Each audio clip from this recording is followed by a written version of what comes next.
Soy Elena. Tengo 34 años, vivo en Madrid y, visto desde fuera, mi vida es el modelo de una mujer española con éxito. Directora de marketing en una gran empresa de tecnología, un apartamento alquilado, pequeño y ordenado, y un estilo de vestir que mi madre, Pilar, siempre ha calificado de demasiado minimalista. Pero la realidad es que mi vida, durante los últimos 30 años, ha sido una pantomima escrita por dos palabras. Ricardo I. Yo pensaba que el esfuerzo, el ser la primera en la familia García con un título de la prestigiosa Universidad Complutense de Madrid, sería mi billete para escapar de ese círculo vicioso. Me equivoqué. Mi título no era un logro, sino una herramienta para seguir cargando con responsabilidades que no me correspondían. Todo en mi casa, desde el viejo piso en el barrio de Chamartín hasta la tradicional paella del domingo, giraba en torno a una sola persona. Mi hermano, Ricardo. Él es el hijo de oro, el niño de oro Ricardo, de 31 años. Nunca tuvo que asumir responsabilidades. Cuando yo tenía 17, el fondo universitario que mis padres me habían prometido para ir a estudiar a Estados Unidos desapareció de la noche a la mañana. No fue por la crisis económica ni por una mala inversión. Fue para reemplazar el coche que Ricardo había destrozado mientras conducía borracho con sus amigos. Todavía recuerdo la mirada evasiva de mi padre, Manuel, cuando me dijo: Ricardo necesita un medio de transporte fiable para su trabajo de verano. Ya lo recuperaremos para ti, hija. Eres inteligente. Te adaptarás. Hice 3 trabajos diferentes, sirviendo en un bar de tapas, dando clases particulares de inglés y siendo asistente de marketing para pagar mis estudios, mientras Ricardo abandonaba la escuela de formación profesional porque consideraba que el sistema de estudios en España era demasiado tradicional. Frenando su creatividad, esa se convirtió en la profecía fatídica de mi infancia. Elena se adapta, Elena entiende, Elena se sacrifica. Incluso mi habitación más grande me fue arrebatada a los 14 años, transferida a una más pequeña para que Ricardo tuviera más espacio para sus equipos de videojuegos y desarrollo. Yo, que siempre sacaba matrículas de honor, era tratada como una sirvienta. Ricardo, que siempre traía problemas, era mimado, le compraban coches, y mi madre lo justificaba como un espíritu libre. Yo no estaba enfadada. Estaba muda, me tragué las lágrimas y usé esa rabia para construir mi carrera. Me decía a mí misma, Madrid es una ciudad grande, solitaria, pero al menos es justa con mi esfuerzo. Entonces Ricardo conoció a Isabela, tuvieron 4 hijos en 6 años y vivieron en una crisis de vivienda perpetua. Cada vez que eran desalojados de su apartamento de alquiler por no pagar a tiempo, se mudaban al sótano de mis padres. Mis padres limpiaban, reformaban el sótano y me llamaban Elena, la familia ayuda a la familia, ya sabes. ¿Le prestas a Ricardo algo más de dinero para pagar la tarjeta de crédito de este mes? Me había convertido en la cartera de emergencia de toda la familia. Yo sabía que mi madre no era mala, simplemente no me veía. Yo era el pilar, la que no necesitaba cuidados. Yo era un recurso, no una hija. Todo cambió una tarde de martes. Mi jefa, doña Carmen, una mujer poderosa y perspicaz, me sonrió y me entregó la notificación de ascenso. Directora de marketing. El nuevo salario era suficiente para hacer realidad un sueño largamente pospuesto. Rompí a llorar allí mismo, en la oficina, no por alegría, sino por alivio. Esa noche, creé una nueva carpeta en mi ordenador, mi cielo.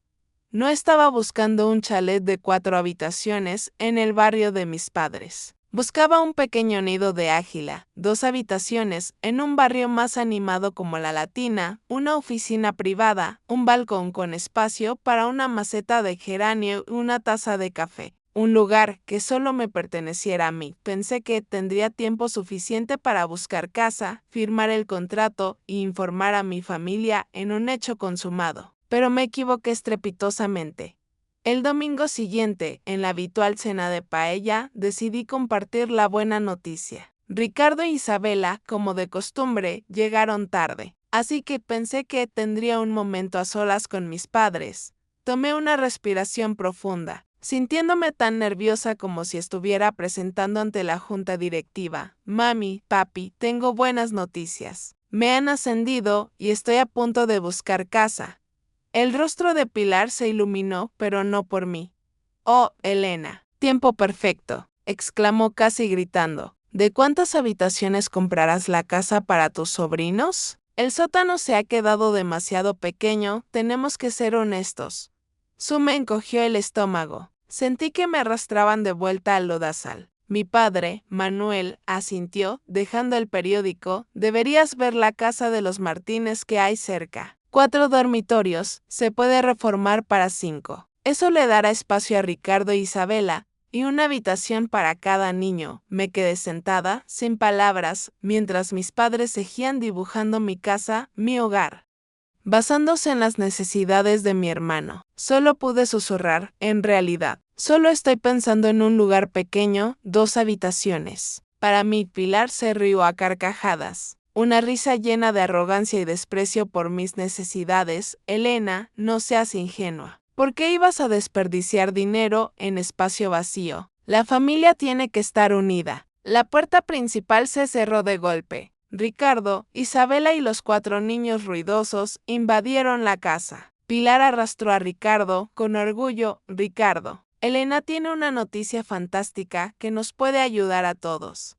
Miré a los ojos de Ricardo, el hijo de oro, y vi la familiar codicia. Mi logro me había sido arrebatado, convertido en su solución, antes de que pudiera terminar mi vaso de tinto de verano. Fui borrada de mi propia historia. La injusticia había alcanzado un nivel intolerable. Me dije a mí misma, pueden planear por mí, pero esta vez yo tendré el nido por mi cuenta, y no me echaré atrás. Después de la cena de paella de ese día, conduje a mi viejo apartamento de alquiler con una sensación de asco hacia mí misma. Joder, Elena, ¿cómo permití que dieran por sentado mi futuro otra vez? Les había dejado que se llevaran la promesa de un futuro brillante, luego mi dormitorio y ahora. Estaban tratando de usurpar el logro de mis 15 años de trabajo.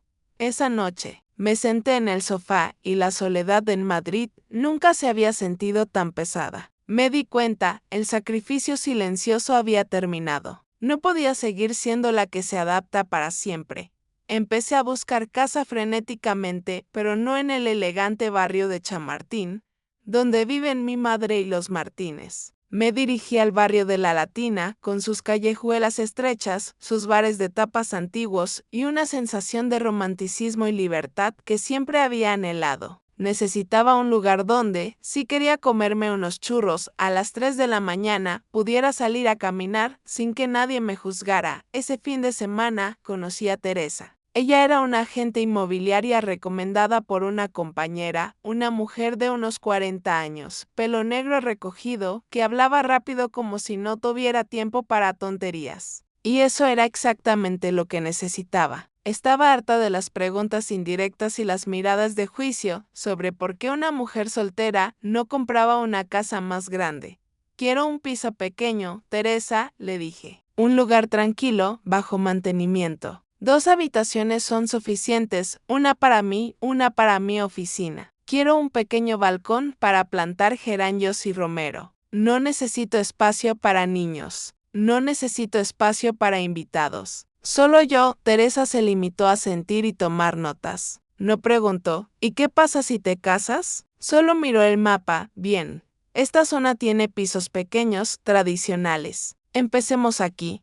El respeto profesional de Teresa fue un soplo de aire fresco. Ella no me vio como Elena García, la hija de los ilustres los García, sino como Elena García, una cliente que había trabajado duro para permitirse una casa. Ella vio mi logro, no mi obligación.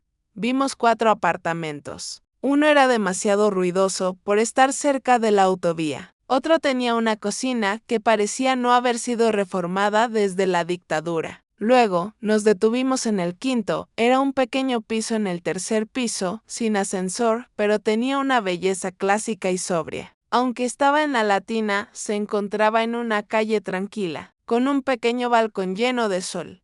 Cuando crucé el umbral, el olor a madera vieja, El aroma a café que flotaba desde el restaurante de abajo y la luz dorada del sol que entraba por el balcón en la que sería mi oficina potencial me conmovieron. Susurré. Todo mi cuerpo se sintió relajado después de una contracción prolongada. El suelo de baldosa hidráulica original. 2 habitaciones pequeñas, justas. La sala tenía la luz perfecta para mi escritorio y mis estanterías. Era el nido de águila mío, mi refugio, un lugar donde nadie podría robarme mi espacio. 3 días después, mi oferta fue aceptada. Yo era la dueña legal de una pequeña casa en Madrid, aunque aún no había firmado los papeles oficiales. En ese momento, sola en la oficina, sentí un profundo orgullo. No me lo han dado. Me lo he ganado. Esa noche llamé a Javier, mi mejor amigo en Barcelona. Javier era el único que realmente entendía la tensión en mi familia. Javier, lo logré. He comprado un piso. Él gritó de alegría preguntándome por el color de la pintura, si iba a conservar las antiguas lámparas de techo españolas. Me preguntó por la cocina, por el balcón. Nunca preguntó por espacio para la familia. Ese apoyo incondicional, la forma en que él lo veía como mi éxito, fue el único antídoto para años de ser ignorada. Sin embargo, la alegría se desvaneció rápidamente cuando llamé a Pilar. ¿Compraste una casa sin enseñársela a tus padres antes? El tono de mi madre no era de enfado, sino de decepción intencionada, un arma de manipulación que había usado toda mi vida. Elena, 2 habitaciones. Dime, ¿en qué estabas pensando? ¿Qué pasa con la familia de Ricardo? Mami, es un apartamento pequeño, suficiente para mí. Es perfecto para mí, imposible. Es una tontería. Tienes que mirar hacia el futuro. ¿No piensas darles un lugar estable a tus sobrinos? Colgué el teléfono y la rabia, por primera vez, no fue reprimida. Me di cuenta, no importa cuán grande fuera la casa que comprara, ellos encontrarían la manera de usurparla. Tenía que protegerme. Esa noche, Ricardo llamó. Estaba demasiado cansada para evitarlo. Su voz era demasiado casual, demasiado despreocupada. Hola hermanita, felicidades por lo de la casa. Mami dice que es un poco vieja. Y que solo tiene 2 habitaciones, ¿verdad? Ah, bueno, seguro que tiene un trastero grande en el sótano que podemos reformar como habitación para los niños, ¿no? Mi corazón dio un vuelco. Su descaro había superado todos los límites. No hay trastero que reformar, Ricardo. Es un apartamento pequeño, 2 habitaciones, una para mí, una para mi oficina. Tras un silencio sepulcral, hizo la pregunta que lo sentenció todo, ¿pero dónde se supone que cabemos, Elena? Preguntó con un tono como si yo estuviera bromeando, como si mi compra fuera una broma de mal gusto para la existencia de su familia. Ricardo. Nunca dije que tú y Isabela os mudaríais conmigo. Él soltó una carcajada burlona. Una risa con la que estaba demasiado familiarizada. Vamos, Elena. No seas egoísta. Sabes que mi situación es fatal. Colgué el teléfono. La ansiedad, como un nudo, me apretó el estómago, pero esta vez no me hizo querer huir. Me hizo querer luchar, porque junto a ese miedo, una pequeña y frágil barrera se estaba formando. Esta casa es mía. Después de la llamada nocturna de Ricardo, supe que el enfrentamiento era inevitable. La ansiedad ya no era solo un nudo en el estómago, sino un tumor frío que crecía, amenazando con devorar la alegría de mi el nido de águila. En las semanas siguientes, la presión familiar escaló de la suposición a la expectativa absoluta. Habían decidido que yo sería su salvación y mi casa, un regalo por defecto. Ricardo e Isabela comenzaron a enviar mensajes a diario. No eran mensajes de felicitación, sino enlaces. Isabela envió enlaces de literas para los niños, preguntándome qué color de pintura debería elegir para la habitación grande de los chicos, que era mi oficina. Ricardo envió empresas de mudanzas, incluso me preguntó qué muebles míos debería vender para hacer espacio para el enorme sofá chaise longue que no cabía en su antiguo piso. Intenté responder de forma racional. Ricardo, ya te lo dije. Solo tengo 2 habitaciones. No voy a vender mi cama queen size. No puedes mudarte aquí. Él respondió con una nota de voz en ese tono macho español que tanto detestaba. Vamos, Elena. ¿sabes qué? No vas a dejar a mi familia en la calle. La familia es lo primero. Te ayudaré a pagar el agua y la luz. Considera que es un acuerdo entre hermanos, ni una palabra de agradecimiento, ni un reconocimiento a mi carrera. Solo usurpación descarada. Esa frase, te ayudaré a pagar el agua y la luz, fue como una daga clavada en mi espalda. Me veía como una casera rica que necesitaba su alquiler para sobrevivir, no como una directora de marketing que había trabajado con sangre y sudor para comprar su casa sin la ayuda de nadie de la familia Pilar. Por su parte, utilizó una táctica diferente. Empezó a llamarme todos los días, no para hablar de la casa, sino para lamentarse de las dificultades de Ricardo. Pobrecito, está muy estresado. Ya sabes, es un padre maravilloso. Mi madre siempre enfatizaba la cualidad de padre de Ricardo, como si ser padre fuera un logro intachable, mientras que yo, la que había creado un logro financiero real, era solo una soltera con demasiado espacio. La situación alcanzó su punto máximo un miércoles por la noche. Estaba sentada en mi viejo sillón, tratando de revisar el contrato de compra cuando sonó el teléfono. Era mi madre, con un tono lleno de dramatismo. Elena, gracias a Dios que contestaste. Ricardo acaba de llamar. El casero les ha dado la orden de desalojo. Otra vez, tienen 30 días para irse. Cerré los ojos. Sabía lo que venía. Esto no era un evento fortuito. Era la plataforma de lanzamiento perfecta para su plan. Hija, este es el momento perfecto. Pueden mudarse directamente a tu casa nueva cuando firmes los papeles en lugar de buscar un lugar temporal. Así es como la familia ayuda. Mami, te lo he dicho una y otra vez. Mi casa no tiene espacio para 6 personas. La familia tiene que hacer las paces, Elena. Tu padre y yo ya lo hemos pensado bien, esta es la solución más razonable. Ricardo puede ayudarte a pagar la hipoteca y tendrás niñeras a mano si tienes que trabajar hasta tarde. El detalle de las niñeras a mano realmente me enfureció. Yo no tengo hijos. ¿Por qué seguían imponiéndome ese papel? Mami, no puedo dejar que se muden conmigo. Literalmente no hay espacio. Hablaremos el domingo. No hay más que discutir, dijo mi madre con brusquedad y colgó. Sentí una oleada de pánico. Empecé a despertarme a las 3 de la mañana, sudando, imaginando mi pequeño y perfecto apartamento inundado de juguetes, ruido y caos. Mi santuario estaba desapareciendo antes de que pudiera recibir las llaves.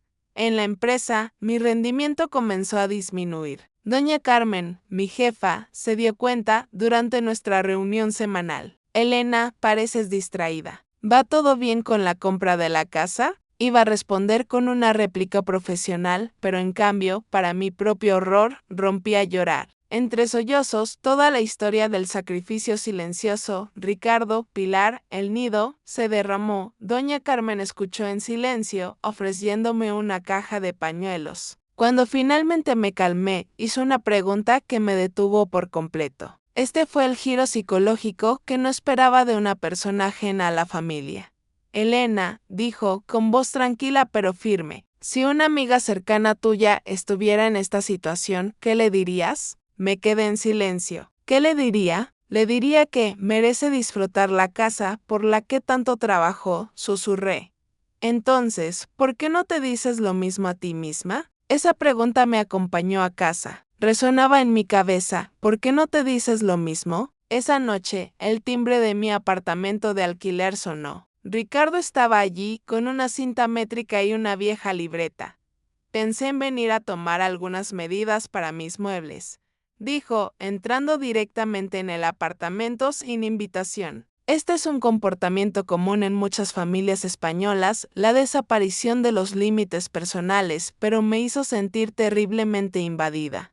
Cuando él estaba midiendo mi sala de estar, parloteando sobre cómo colocaría en el sofá chaise longue, algo dentro de mí comenzó a cristalizarse. Esto no se trataba solo de la casa, se trataba de toda mi vida, un patrón de sacrificio y adaptación. Gracias a la frase de Doña Carmen, vi que el problema no era solo su acción, sino mi permiso.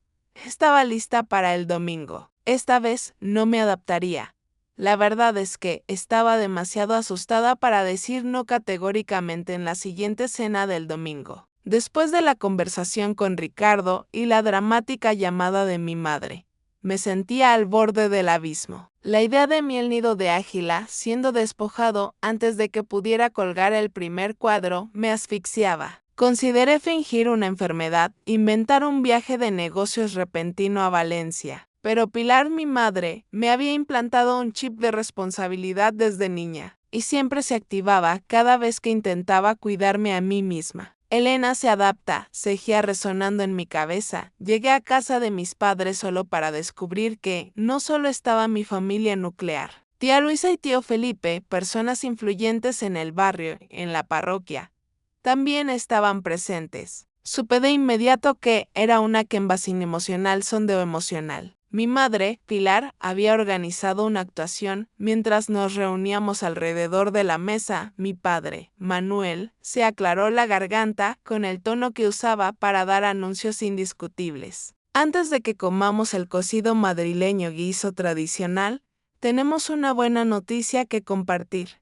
Contuve la respiración. Mi padre me miró y luego se giró hacia los parientes, con un rostro lleno de orgullo que debería haber estado reservado para una graduación o un gran premio. Como todos sabéis, Ricardo e Isabela se enfrentan a nuevos desafíos de vivienda, pero Elena ha sido increíblemente generosa y se ha ofrecido a que se muden directamente a su nueva casa cuando firme los papeles el próximo mes. El tenedor en mi mano cayó sobre el plato, haciendo un ruido estridente. Todos los ojos se volvieron hacia mí, brillando con aprobación y admiración por una decisión que nunca había tomado. Intenté objetar, en realidad. Pero tía Luisa se acercó por encima de la mesa, apretándome la mano. Sandra, nombre completo de mi madre, has criado a una chica tan altruista, siempre pensando en los demás. Isabela, la esposa de Ricardo, sacó su teléfono con la cara radiante. Elena, he creado estos tableros de Pinterest para el diseño de las habitaciones de los niños. Creo que serán literas para los chicos en una habitación, y las niñas compartirán la otra. Necesito conservar una habitación como oficina, dije, con la voz tan débil que apenas me oía a mí misma. Ricardo soltó una risa burlona. Esa risa que siempre me hacía querer golpear una pared. Venga, hermana, puedes trabajar en la mesa de la cocina. Los niños necesitan sus propias habitaciones. Dijo la frase como si mi escritorio del trabajo, que mantenía a toda su familia fuera de la inanición, fuera un pasatiempo insignificante, fácilmente reemplazable por un rincón. Durante toda la cena, discutieron mi casa como si fuera una propiedad familiar. Ricardo sugirió reformar mi futura oficina en el dormitorio de sus hijas. Pilar sugirió que yo podría usar una mesa plegable en un rincón de mi propio dormitorio. Nadie me preguntó qué quería. Después de la cena, mis sobrinos trajeron dibujos hechos con crayones. Diego, de 8 años, dibujó una casa grande con 7 figuras de palo en el frente, etiquetada como nuestro nuevo hogar. Sofía, de 6 años, se dibujó a sí misma en una habitación rosa, claramente etiquetada como el cuarto de Sofía. Conduje a casa esa noche con los dibujos en el asiento del pasajero. Sentía náuseas. A partir de esa semana, los ataques de pánico comenzaron a despertarme a las 3 de la mañana. Me sentía hundida, imaginando mi pequeño el nido siendo ocupado, aplastado por su irresponsabilidad. Decidí reunirme con doña Carmen, la jefa, que me había planteado la pregunta fatídica. Ya no lloraba, solo me sentía agotada. Le conté sobre el quembasin emocional, sobre el descaro de mis padres. Doña Carmen me sirvió una taza de café, mirándome directamente a los ojos. Elena, has cometido un gran error. Les permitiste definir el nido como su solución antes de que pudiera ser tu logro. Pero recuerda, la ley de Madrid no le importa la obligación familiar. Firmaste los papeles. Eres la única propietaria. Pero tengo miedo de enfrentarme. Dirán que soy una mala hija, una monstruo egoísta. Dirán eso hagas lo que hagas, Elena. La cuestión es, ¿te lo crees tú? ¿Crees que tienes que quemar tu vida para dar calor a otros? La generosidad sin límites es egoísmo con uno mismo. Sus palabras fueron como una descarga eléctrica. Tenía razón. Había sido demasiado generosa con ellos, hasta el punto de la autodestrucción. Esa noche, el timbre de mi casa sonó de nuevo. Ricardo estaba allí, esta vez con una vieja mesa plegable y un rollo de cinta adhesiva. Pensé en traer esto. Podemos usarlo como mesa de cocina en la casa nueva hasta que lleguen mis muebles, dijo una vez más, entrando directamente a mi apartamento sin invitación, colocando la vieja mesa justo en medio de la sala. Mientras él estaba trasteando con la cinta, parloteando sobre dónde pondría su televisor de plasma, una calma fría me invadió. Lo miré a él, al hermano por el que había sacrificado todo. Y me di cuenta, esto no era posesión, era aniquilación. Él había borrado mi existencia como adulta con necesidades y sueños propios. Apreté las llaves de mi apartamento de alquiler en mi bolsillo. No, Ricardo, esta vez no me adaptaré. Ya has usado todo lo que tenía. Ahora usaré lo que me gané, los límites. La verdad es que me desmoroné por completo después de que Ricardo entrara en mi apartamento con esa vieja mesa plegable. El enfrentamiento con él, su descaro al invadir mi espacio personal, me hizo darme cuenta de que nunca se detendrían a menos que yo hiciera algo drástico. Pero, ¿cómo podía ser drástica si había sido programada para decir sí durante 34 años? El domingo de esa semana, llegué a casa de mis padres en un estado casi de trance. Me había dicho a mí misma que diría no de nuevo con firmeza, que establecería límites, que seguiría el consejo de doña Carmen. Pero cuando entré, la atmósfera era más sofocante que nunca. Esta vez, no solo estaban tía Luisa y tío Felipe. Mis padres habían invitado también a tío Pedro, un pariente con un cargo en la parroquia local y una figura muy respetada en el barrio de Chamartín. Su presencia era el arma definitiva en la estrategia de manipulación de Pilar. Si el tío Pedro lo sabía, todo el mundo lo sabía, nos sentamos a la mesa para cenar. El olor a paella de marisco era tentador, pero mi garganta estaba seca. Me sentía sentada en una silla eléctrica. Mi padre, Manuel, no perdió el tiempo. Se levantó, copa de vino tinto en mano, con la voz resonando por la habitación, creando un ambiente de innecesaria solemnidad para una cena familiar. Quiero hacer un brindis por nuestra hija, Elena. Acaba de ser ascendida y, lo que es más importante, acaba de realizar un acto de fe público de amor familiar. Mi corazón latía con fuerza. Usó esas palabras, acto público. Como todos sabéis, Ricardo y Isabela están a punto de perder su casa debido a problemas complejos fuera de su control. Ignoro por completo el hecho de que Ricardo no pagaba el alquiler. Nuestra hija, Elena, ha decidido ofrecer su casa recién comprada a su hermano y sobrinos. Ella vivirá temporalmente con nosotros hasta que su situación se estabilice para que su casa nueva pueda ser el nido de Ricardo y los 4 niños. La copa de vino casi me cae de la mano. No solo había anunciado que le di mi casa a Ricardo, sino que también dijo que me mudaría a vivir con mis padres. Esta mentira no era solo la usurpación de propiedad, sino la aniquilación completa de mi independencia. Pilar sonrió, una sonrisa llena de victoria y satisfacción. Tío Pedro asintió solemnemente. Esa es el alma de la familia García, Sandra. Elena ha sido bendecida con el verdadero altruismo.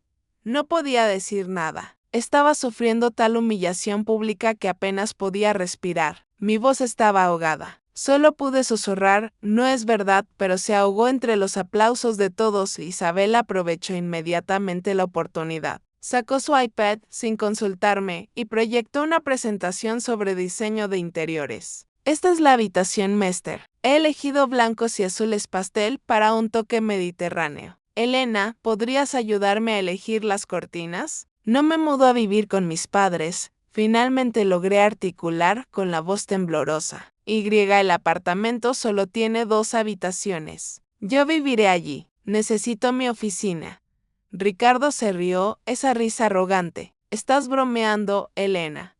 No seas así. Ya te lo dije, puedo ayudarte con la hipoteca. Puedes trabajar en la mesa de la cocina. Los niños necesitan el espacio más que un escritorio. Incluso tía Luisa me miró con decepción. Elena, tienes un buen trabajo. Puedes trabajar en cualquier lugar. Pero los niños son un regalo de Dios. Tienes que priorizarlos. Incluso mis sobrinos se unieron. Diego preguntó con inocencia, tía Elena, ¿cuándo puedo ver mi habitación de coches? Sofía señaló la pantalla del iPad. ¿Mi cama de princesa será grande? La humillación alcanzó su punto máximo cuando me di cuenta. No solo me estaban despojando de mi propiedad, me estaban despojando de mi valor como adulta con una vida propia. A sus ojos, yo era una mujer soltera, sin valor familiar. Y mi vida era un activo disponible para alguien más merecedor, Ricardo, el que tenía hijos. Después de la cena, Pilar me llevó a la cocina, su voz bajó a una amenaza silenciosa. Elena, le he dicho al tío Pedro lo generosa que fuiste. Él hablará con el padre José de la parroquia. Todo el barrio sabrá de tu bondad. No puedes retractarte. No puedes hacernos pasar vergüenza a tu padre y a mí. Todo el barrio lo sabrá. La manipulación de mi madre era absoluta. Había convertido mi asunto privado en una obligación social. Había creado una trampa de la que no podía escapar sin pagar con mi reputación. Conduje a casa esa noche, no con rabia, sino con miedo extremo y una pérdida total de control. Yo era una exitosa directora de marketing, pero en mi familia solo era Elena la que se adapta y estaba a punto de perder el nido solo porque no podía decir basta. Suficiente. Les había permitido dibujar mi destino, estaba lista para colapsar. Conduje a casa, después de la cena del domingo, en un estado casi catatónico. No lloraba, solo me sentía paralizada. El tumor de ansiedad en mi estómago se había convertido ahora en un bloque de hielo pesado. Me habían convertido en una mentirosa, una hipócrita, delante del tío Pedro, delante de todo el barrio. El precio de quedarme en silencio era mucho mayor que el de decir basta. Había permitido que me robaran el nido de águila sin resistencia.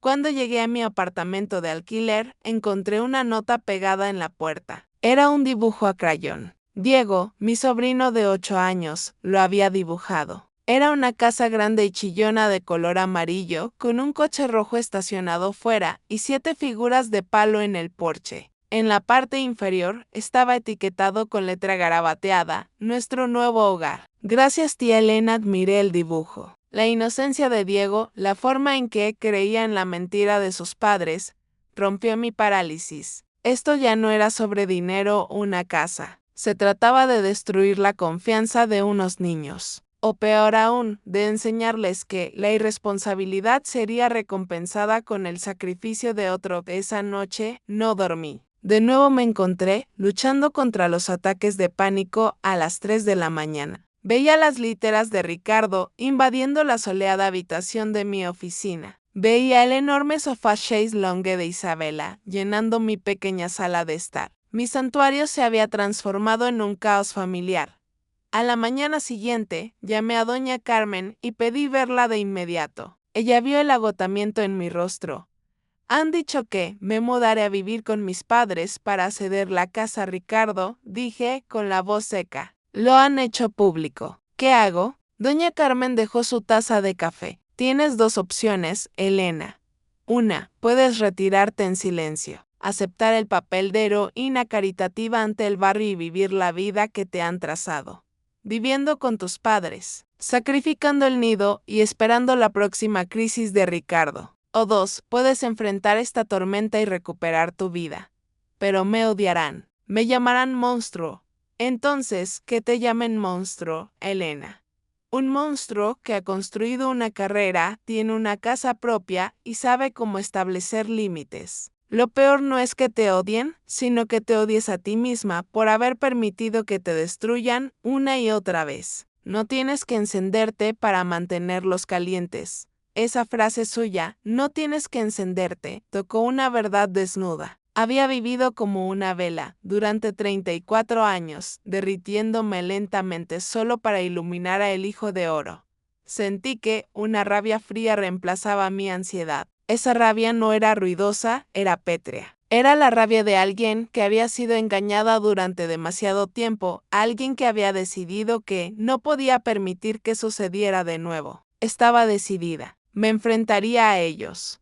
Esa noche estaba empacando las últimas cajas pequeñas, preparándome para mudarme en unas semanas. Estaba a punto de llamar a Ricardo para aclararle las cosas, pero él vino, sin avisar. Una vez más, sin invitación, esta vez no trajo la mesa plegable. Trajo un martillo y un cincel. Entró en el apartamento, mirando alrededor de mi pequeña sala de estar, donde solo quedaban unas pocas cajas. Elena, necesito medir la altura del techo. Mamá dijo que tal vez podríamos hacer un falso techo en el dormitorio pequeño, donde estarán los niños, para crear almacenamiento extra. Habló como si estuviera hablando de podar un arbusto. Ricardo, dije. Mi voz era sorprendentemente tranquila. Me ignoró, levantando el martillo. Voy a empezar a quitar esta puerta para ver cuánto podemos ensancharla. Es demasiado estrecha para el armario de Isabela. Me puse frente a la puerta del dormitorio, mi futura oficina. No toques la puerta de mi casa, Ricardo. ¿Qué estás haciendo, Elena? No me lo pongas difícil. Tenemos que ser prácticos. Los niños necesitan espacio. ¿No me escuchas? Esta no es tu casa. Es mi apartamento alquilado hasta la próxima semana y la casa nueva es mía. No se hará ninguna reforma por tu parte. Guarda ese martillo y vete. Me miró, el martillo aún en el aire. Su mirada no era de rabia, sino de puro asombro. Nunca me había visto decir no con tanta firmeza. Mi serenidad lo asustó. Tras un tenso silencio, dejó caer el martillo al suelo, haciendo un ruido sordo. Te estás portando muy raro, Elena. Estoy tratando de ayudar a mi familia. ¿Estás segura de que estás bien? ¿O es que el trabajo te está estresando demasiado? Estoy bien, pero tú no estás ayudando. Estás usurpando. Última vez, Ricardo. No vuelvas a venir a mi casa sin mi permiso y no toques nada. Vete. Su fue, con la cara de confusión, pero sin olvidar su martillo y su cincel. Cuando la puerta se cerró, me apoyé en ella, con el corazón latiendo con fuerza. Había ganado una pequeña batalla. La rabia pétrea se había convertido en mi escudo. Tras el pequeño enfrentamiento con Ricardo, cuando trajo el martillo, tuve una nueva sensación de poder, una calma antes de la tormenta. Sabía que no podía retirarme. Envié un mensaje a mis padres, dejándoles claro que necesitaba tener una conversación seria en la cena del domingo. Me preparé, no con rabia, sino con verdades duras y innegables. Escribí el guión del diálogo, repitiendo la frase, esta es mi casa. No es para Ricardo. Cuando llegué, solo estaba la familia nuclear, Manuel, Pilar, Ricardo y Isabela. Mis sobrinos estaban jugando en el sótano. La ausencia del tío Pedro o de la tía Luisa me dio una fugaz esperanza de que podría resolver esto en privado. Me equivoqué. La cena comenzó en un silencio tenso. Nadie se atrevía a hablar de la casa. Solo trivialidades sobre política o el tiempo. Pero yo estaba demasiado cansada de estos juegos. Justo después de que mi padre retirara el plato de albóndigas, decidí atacar, puse ambas manos sobre la mesa, mirando directamente a Pilar. Quiero aclarar las cosas sobre el apartamento en la Latina. Mi madre sonrió. Una sonrisa que conocía bien, la sonrisa que anunciaba la manipulación inminente. ¿Qué quieres aclarar, cariño? Todo está decidido ya. ¿Vas a ayudar a Ricardo? No, mami. Nada está decidido. Compré un apartamento de 2 habitaciones, justo para mí y una oficina. No puedo y no voy a dejar que 6 personas se muden. No le doy la casa a Ricardo. He puesto un límite y esa es mi decisión final.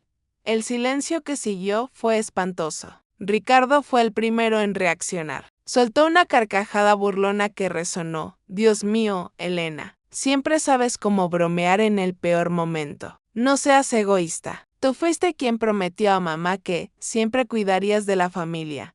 Manuel, mi padre, que siempre evitaba el conflicto, levantó la cabeza con una mirada llena de decepción. Elena, ¿de qué estás hablando? Nos estás dejando en ridículo. Pero fue Pilar quien lanzó el golpe de gracia. Su rostro estaba helado, sin una pizca de emoción. No puedes hacer eso, hija. Ya lo hice, mami. Es mi casa. Me mudo allí a finales de este mes. Mi madre tomó una respiración profunda, su voz ahora baja, resonando con la solemnidad de una sentencia. No te lo dije porque pensé que te adaptarías y entenderías, pero has sido demasiado terca. No solo le dije al tío Pedro y a la parroquia, Se lo dije a doña Carmen, tu jefa. Mi corazón se detuvo. Doña Carmen, la llamé, continuó Pilar, mirándome directamente a los ojos, sin ningún arrepentimiento. Le dije que eras una mujer maravillosa, una heroína que sacrificaba su logro para salvar a su hermano. Le dije que te tomabas 2 semanas libres para ayudar a Ricardo a mudarse y establecerse, y que vivirías en casa de tus padres hasta que te estabilizaras. Le aseguré que cumplirías tu promesa. La furia que me inundó no era ira, sino una sensación de traición total. Mi madre había usado mi propia carrera, mi reputación profesional, lo único por lo que me sentía reconocida fuera de la familia, para solidificar su mentira. Había cerrado la única puerta que podía protegerme. Me había obligado a cumplir una promesa que no existía. ¿Tú hiciste eso?, pregunté, mi voz temblando. Lo hice por el bien de la familia, dijo Pilar, su tono cambiando a súplica. La trampa de la caridad se había activado. Si te retractas ahora, no solo nos avergonzarás ante el barrio y la parroquia, te avergonzarás ante tu jefa. ¿Qué crees que pensará de una gerente que miente a su madre e incumple su promesa con la familia? Isabel echó leña al fuego, con voz llena de rencor. No puedes hacernos esto, Elena. Ya compramos muebles. Les dijimos a los niños que la tía Elena buena nos daría la casa. ¿Vas a romperles el corazón? Miré alrededor de la habitación. Mi padre tenía la cabeza gacha. Ricardo me miraba como si fuera el enemigo. Isabela me miraba como si fuera un monstruo egoísta. Pilar, la que había manipulado toda la situación desde el principio, ahora se hacía la víctima, la que había sido traicionada por su hija. Me sentí completamente asfixiada. Pero, gracias a las palabras de doña Carmen, otra cruda verdad emergió. Si cedía, destruiría mi reputación tanto en el trabajo como en la familia. Me convertiría en una mentirosa solo para complacerlos. Me levanté. Ya no sentía ni rabia ni miedo, solo un resentimiento glacial. Miré directamente a Pilar y luego a Ricardo. Esta es mi última advertencia, dije, con la voz baja, fuerte y firme. Esa casa es mía. Me mudo allí la próxima semana. Si alguno de vosotros, Ricardo, Isabela, mamá o papá, intenta meter muebles, intenta cambiar la cerradura o intenta entrar en mi casa sin mi permiso, voy a llamar a la policía. No me importa el barrio, no me importa la parroquia, y no me importa la mentira que le dijiste a doña Carmen. Eso es tu problema, pero esta casa es mía, y no es para vosotros. Me di la vuelta y salí por la puerta. Mientras me alejaba en el coche, sentí que me quitaba un peso inmenso de encima. Había dicho basta, había declarado la guerra. Me había liberado de las cadenas del silencio y la obligación. Dijeran lo que dijeran, había conseguido mi libertad. Aquel día, el día cero, finalmente llegó. Me desperté con una extraña sensación de entumecimiento. No el entumecimiento del pánico, sino la calma fría de un soldado que va a la batalla. Había cortado todo contacto con mi familia desde la última advertencia. Sabía lo que estaban diciendo a mis espaldas. Sabía que se estaban preparando para la invasión. Pero elegí creer en la única verdad innegable: mi soberanía.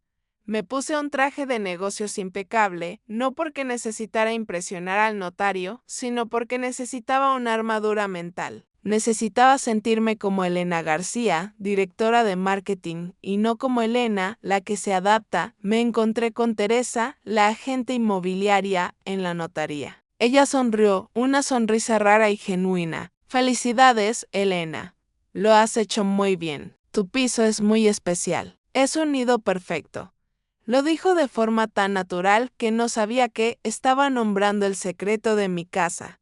Durante la firma, mi mano temblaba. Firmé la escritura, la hipoteca, cada trazo era una afirmación de independencia. Esto no era una deuda, sino una inversión en libertad. Cuando el notario me entregó el manojo de llaves, pesado y frío, una mezcla de emociones me invadió. La alegría del logro era inmensa, pero el miedo al próximo enfrentamiento era mayor. Tenía el nido, pero ¿tendría la fuerza para protegerlo? Después de terminar, conduje directamente a la Latina. No fui a celebrar, solo quería estar sola con la verdad. Abrí la puerta de madera de roble vieja. y el olor a polvo, a pintura antigua, al historial de Madrid me invadió la nariz. Mi cielo, caminé por cada habitación. La pequeña sala de estar, donde pondría el sofá de lino color crema que había soñado. La cocina lo suficientemente acogedora para hacer mi tortilla de patatas sin la ayuda de Pilar ni la crítica de Isabela. Y luego, la oficina. La luz dorada y suave de la tarde española se filtraba por la ventana del balcón. Imaginé mi escritorio, mis libros y la maceta de geranio rojo. Este era el lugar donde crearía valor, no donde lo sacrificaría.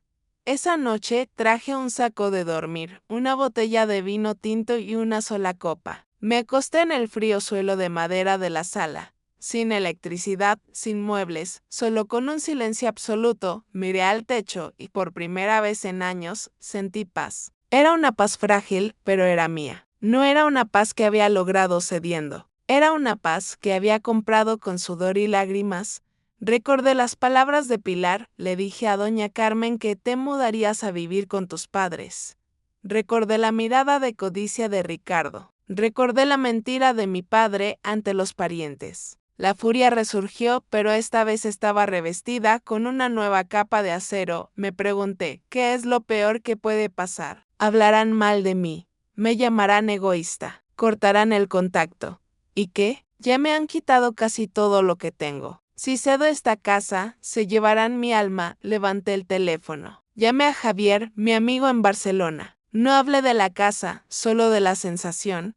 Estoy aquí, Javier. Estoy tumbada en el suelo de la casa nueva. Hace frío, pero me siento libre. Javier dijo, la libertad siempre tiene un precio. Elena, pero es lo único por lo que vale la pena luchar. La primera noche en mi casa nueva, sola, sin los gritos de mis sobrinos, sin los suspiros manipuladores de mi madre, hice un juramento. Este es mi trampolín, no su almacén. Lo protegería a toda costa. Había trabajado demasiado, había aguantado demasiado tiempo para rendirme fácilmente. Mañana me enfrentaría a la invasión. Me levanté, fui a la puerta. Revisé la cerradura una vez más, girándola con cuidado. Había instalado un pequeño sistema de seguridad que me recomendó Teresa, algo simple, que solo emitía un pitido si alguien intentaba abrir la puerta sin la llave. Preparé una pequeña tarjeta, dejándola sobre la encimera. No era una invitación, era una declaración. Volví a mi saco de dormir, cerré los ojos. Que venga el caos. Estaba lista. La mañana del sábado, el día en que me mudaba oficialmente al nido de Águila, me desperté a las 6 a.m. Había organizado una pequeña furgoneta. Apenas suficiente para mis pertenencias esenciales. Quería hacerlo de forma silenciosa, en secreto, como un rito de liberación. Le dije al conductor de la mudanza que no necesitaba ayuda, solo el camión. Necesitaba sentir que este era mi logro personal, no un evento familiar. Llegué al apartamento de la Latina a las 8 en punto. El primer sol de Madrid iluminaba las macetas de geranio que acababa de colocar en el balcón. Abrí la cerradura y respiré hondo. Libertad, pero justo cuando entraba, mi teléfono sonó. Era mi madre, Pilar, con una voz de falsa emoción. Elena, sabía que te mudabas hoy. Tu padre y yo no podíamos dejarte hacer esto sola. La familia ayuda. Ricardo ha contratado 2 camiones grandes. Ya estamos a la vuelta de la esquina. Sentí un shock frío recorrer mi espalda. ¿2 camiones grandes? Yo solo alquilé una furgoneta pequeña. Habían ignorado por completo mi última advertencia. Habían convertido mi día de mudanza en su día de mudanza. Antes de que pudiera reaccionar, oí el estruendo de grandes camiones entrando en la pequeña calle de la Latina. Un sonido totalmente inapropiado para la tranquilidad de la mañana. Me giré y vi 2 voluminosos camiones de mudanza bloqueando la calle. Ricardo, Isabela, Manuel y Pilar salieron, junto con 4 niños ruidosos. Ricardo llevaba una gorra de béisbol y parecía un comandante. Hola, Elena. ¿Por qué no me dijiste que podíamos venir antes? Ya tengo todas mis cosas empacadas, dijo, como si fuera algo que él estaba haciendo por mí, no por sí mismo. Te dije que no mudaras tus cosas. Espeté, tratando de mantener la calma. Venga, Elena. No te pongas difícil. Ya está. Pongámonos a trabajar. Comenzaron la invasión. Manuel y Ricardo cargaron cajas grandes y pesadas, repletas de muebles viejos y juguetes. Pilar se dirigió rápidamente dentro de la casa, sin una invitación, y comenzó a dar órdenes a Manuel. Este frigorífico grande tiene que ir en la cocina. Elena, ¿no te importa poner tu mesita en el balcón? Necesitamos espacio para el congelador de Isabela. Ricardo, el dormitorio Mester está aquí. Sofía tendrá la ventana que da a la calle. Isabela, este sofá chaise longue tiene que ir aquí, en medio del salón. Parad, basta. Grité, pero mi voz se ahogó entre el estruendo de los muebles y los gritos de los niños mientras corrían por el pequeño pasillo. Miré a Pilar de pie en medio de mi pequeña sala de estar, con las manos en las caderas, tomando el control absoluto. Estaba reorganizando mi vida como si yo fuera una niña que necesitaba ser dirigida a mamá. Esta es mi casa. No puedes hacer esto. Mi madre se dio la vuelta, con la cara no de rabia, sino de total negación. Hija, sé que estás estresada, pero Ricardo e Isabela necesitan la habitación más grande por los niños. Te quedarás con el dormitorio pequeño de atrás. Solo necesitas una cama pequeña y una mesa plegable. Isabela se acercó con una caja de utensilios de cocina. Elena, he decidido que usaré el armario de cocina más grande, ya que cocino para 6. Solo necesitas un cajón. ¿Puedes guardar tus cosas ahí? Me sentí como si me hubieran abofeteado. Su desprecio por mi carrera, mi éxito y mis necesidades era evidente. Yo, la persona que compró la casa, ahora era degradada a una inquilina sin voz en mi propio hogar. Ricardo apareció, cargando un televisor de plasma gigantesco. Se paró justo enfrente de la que se suponía que sería mi oficina, donde siempre daba el sol de la tarde. Esta habitación será la sala de juegos de los niños, Elena. Podemos poner este televisor aquí. Usarás tu tableta en el sofá, ¿verdad? Me quedé allí en medio del caos. La sensación de violación era insoportable. No solo estaban trayendo sus muebles a mi casa, estaban trayendo su caos y su irresponsabilidad al nido. Estaban borrando todo rastro de mi existencia independiente. Sentí que la rabia pétrea de la parte 6 volvía, pero ahora alimentada con una dosis masiva de adrenalina. Miré a Pilar poniendo la ropa de mis sobrinos en mi armario. Miré a Manuel colgando un gran cuadro religioso de la parroquia en la pared del salón. Habían ido demasiado lejos. Esta vez no era una amenaza ni una promesa vacía. Este era el acto físico de usurpación. Sabía que si no actuaba ahora, lo perdería todo. Perdería mi casa, mi carrera y, lo más importante, mi respeto propio. Tomé una respiración profunda. Miré alrededor y vi a Sofía, mi pequeña sobrina, parada justo al lado de mi madre. Y entonces lo oí. Un pequeño detalle, pero mentalmente chocante, la gota que colmó el vaso. Estaba allí, en medio de mi pequeña sala de estar en la Latina, rodeada por la invasión silenciosa. El ruido de los muebles, Ricardo dando órdenes, Isabela dividiendo los armarios de la cocina y Pilar reorganizando mi vida. Sentí que un muro se derrumbaba dentro de mí.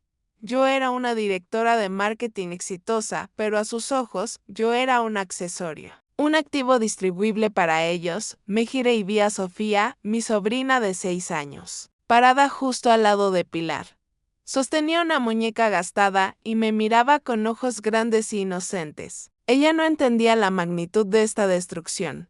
Pilar estaba tratando de explicarle a Sofía por qué estaba poniendo los viejos vestidos de la niña en mi armario. Mi madre acarició el pelo de Sofía y dijo, con voz suave y persuasiva, cariño, tenemos que estar en la habitación más grande. Tía Elena no necesita mucho espacio. Está sola. Tía Elena no importa, su trabajo es ayudar a los demás. En ese instante, el eco de la verdad resonó en mis oídos. No de un insulto rabioso, sino de un susurro amoroso, transmitido de madre a hija. Tía Elena no importa. Esa sensación de herida profunda era indescriptible. Era el mentre que había escuchado toda mi vida. Elena no importa. Esa mentira había sido institucionalizada en mi familia, transmitida a la siguiente generación. Cada sacrificio, cada uno de mis logros, todo había sido definido por ellos con un único rol, la ayudante. Mi madre, Pilar, se giró hacia mí, vio mi mirada. Intentó sonreír, pero la sonrisa se rompió. Sabía que la había oído.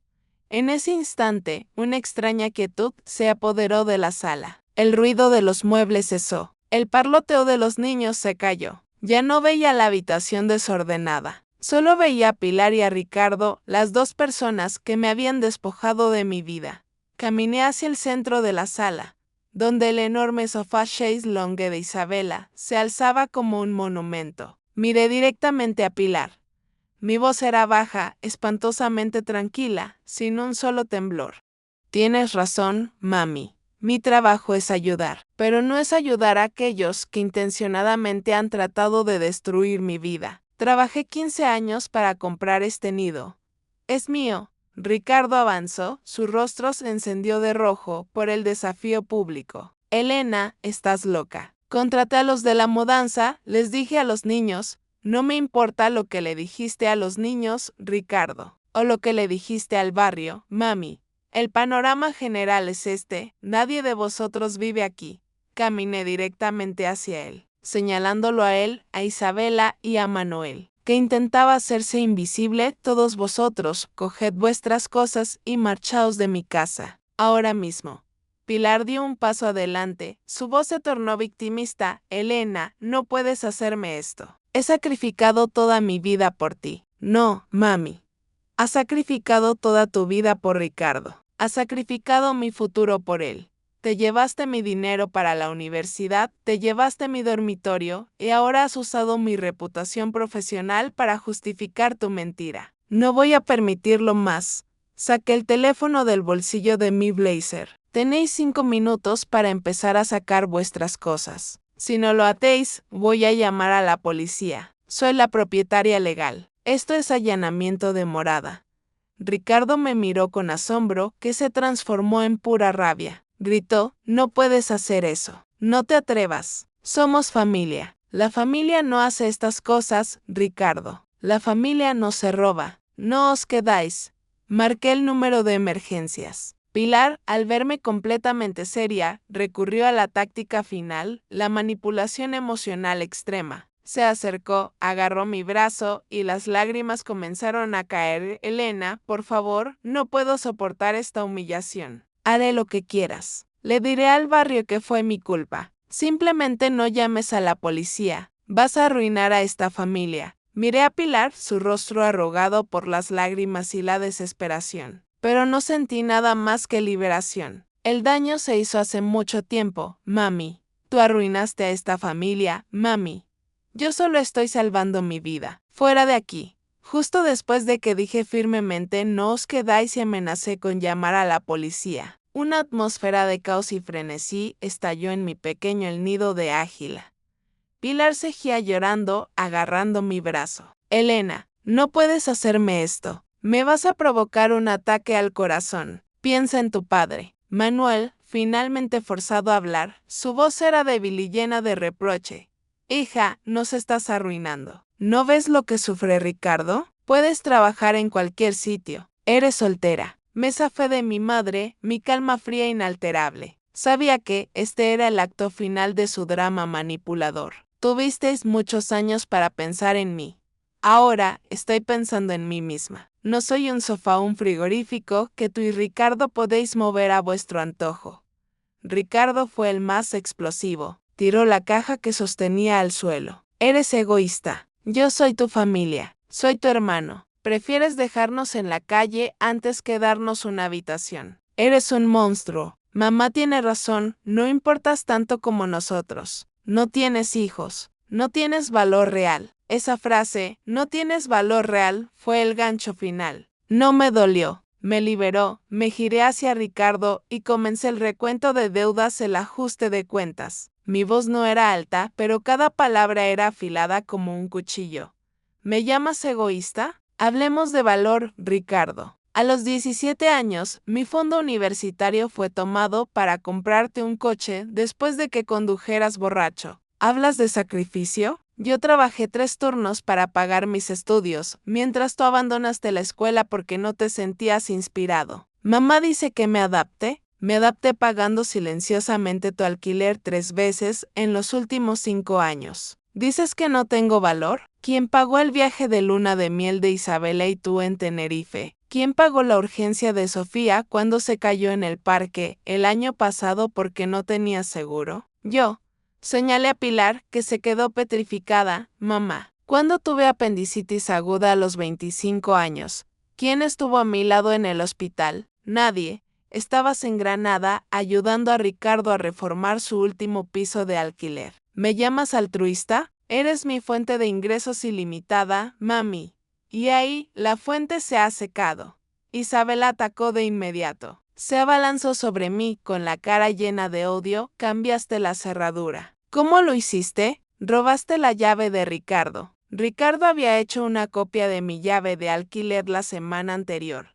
Cambié la cerradura justo después de firmar los papeles. Es legal. Y tú, Ricardo, cometiste allanamiento de morada cuando entraste en mi apartamento de alquiler con un martillo sin permiso. Si no empezáis a sacar vuestras cosas ahora, le diré a la policía todo eso. Dejasteis de ser familia. Sois una amenaza financiera. Pulsé el botón de llamada de emergencia en el teléfono. Manuel se puso pálido. Mi padre temía a la policía más que a nada, porque significaría desgracia pública en el barrio. Ricardo, ya basta, gritó Manuel. Saca las cosas. Ahora, la ruptura de la autoridad patriarcal de mi padre fue un espectáculo raro. Vio que Elena ya no era la que se adaptaba. Ella era la ley. Ricardo, Isabela y mis padres comenzaron a sacar las cosas en un frenesí de rabia y desorden. Tiraron grandes cajas, golpeando las paredes. Ricardo gritó sus insultos finales. Nunca te perdonaré. Eres una fracasada. Morirás sola en tu nido de rata. Pilar se detuvo en la puerta con las lágrimas secas. Me miró con un odio glacial que nunca le había visto. Tú elegiste este camino, Elena.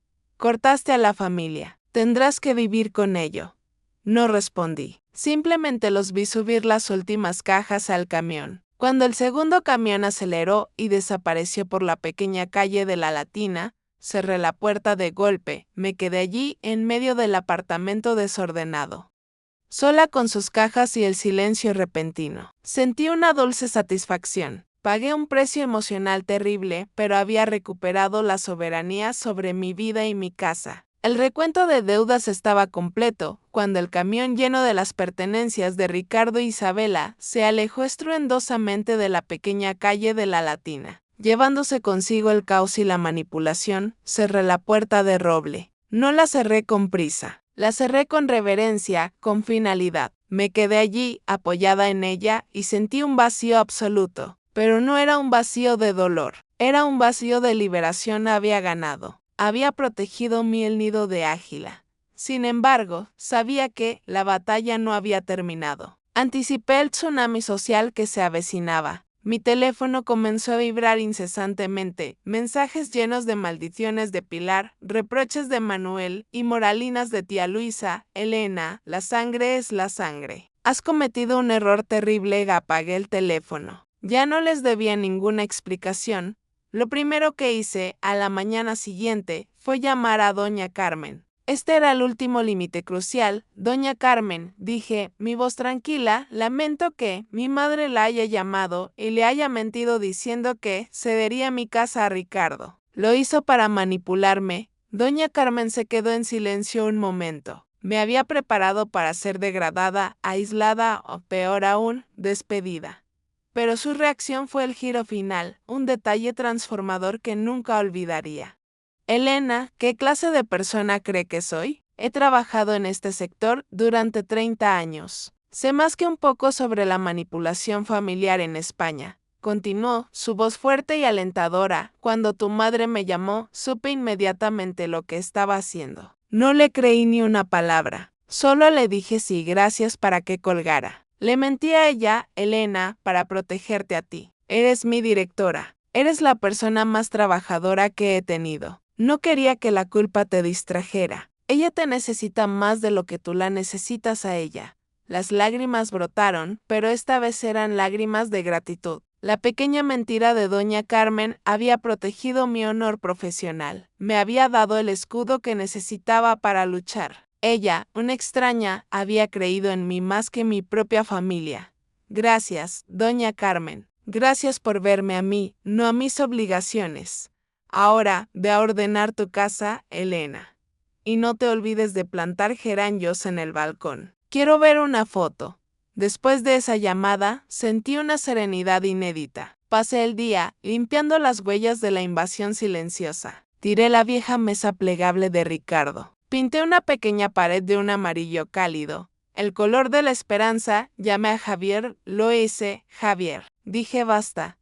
Llamé a la policía. Tuvieron que irse. Javier solo dijo, no me sorprende. La libertad es una victoria cara, hermana. Ahora, vive la vida que intentaron arrebatarte. No contacté con mi familia durante 6 meses. Fueron 6 meses de paz, libertad y autodescubrimiento. Decoré el nido con cosas solo para mí, libros, una pequeña cafetera italiana, una buena lámpara de lectura. Ya no tenía que pensar en la paella de los domingos. Podía comer lo que quisiera, cuando quisiera. Descubrí que me encantaba tomar clases de flamenco y hacer senderismo sola en la Sierra de Guadarrama. Perdí a mi vieja familia, pero me encontré a mí misma, un día. Un sobre cayó por la ranura de la puerta. Era una tarjeta, sin remitente, pero reconocí la letra garabateada. Era de Diego, mi sobrino mayor. Dentro, un nuevo dibujo. No era la gran casa amarilla. Era un dibujo pequeño y simple, solo una figura de palo de pie en un balcón con una maceta de geranio de color rojo vivo. Debajo del dibujo, solo 3 palabras, mi tía Elena. Supe que, a pesar de lo que Pilar y Ricardo dijeran, la verdad siempre encuentra su camino hacia las almas más puras. Me habían llamado monstruo, pero les había enseñado a esos niños una lección que Ricardo y Isabela nunca podrían. El límite es amor propio, y la libertad es algo por lo que vale la pena luchar. Finalmente pude vivir con la frase, yo pensaba que el sacrificio era amor, pero me equivoqué. El verdadero amor es el respeto propio. La historia de Elena y el nido de Águila no es solo sobre un pequeño apartamento en Madrid, sino un profundo recordatorio de que la dignidad es el activo más valioso, y el límite es el muro que protege nuestra alma. En nuestra cultura, donde la familia es lo primero, se celebra a menudo. Es fácil caer en la trampa del sacrificio silencioso, donde la adaptación y la inmolación se convierten en una obligación tóxica. Elena nos enseña una lección vital: la generosidad sin límites no es bondad, es egoísmo con uno mismo. No tenemos que encendernos para dar calor a la irresponsabilidad de otros. El mensaje central es la liberación personal a través de enfrentar la verdad y confrontar la injusticia sistémica. Al igual que nuestro refrán popular, no hay peor sordo que el que no quiere oír. La familia de Elena se negó a escuchar hasta que ella usó la ley y su soberanía como su voz. Aprendemos que nombrar el comportamiento manipulador, ya sea la trampa de la caridad o la invasión silenciosa, es el primer paso para reclamar la libertad. A veces, para construir nuestra propia vida, tenemos que aceptar ser llamados monstruos o egoístas por aquellos que están acostumbrados a expropiar nuestra bondad. Pero la verdad es clara, el oro de verdad no teme al fuego. Tu valor lo define tu esfuerzo, no el reconocimiento de quienes te menosprecian. Esperamos que la historia de Elena te anime a trazar con valentía los límites en tu propia vida. Te mereces tu propio el nido, ya sea una habitación, una casa, o simplemente un espacio mental donde encuentres paz y dignidad. Comparte en los comentarios, ¿cuál ha sido el límite más difícil que has tenido que establecer en tu vida? Si esta historia te ha tocado, pulsa me gusta para apoyar este contenido reflexivo y suscríbete al canal para no perderte nuestro próximo viaje de verdad y libertad. Con un fuerte abrazo y mucha paz.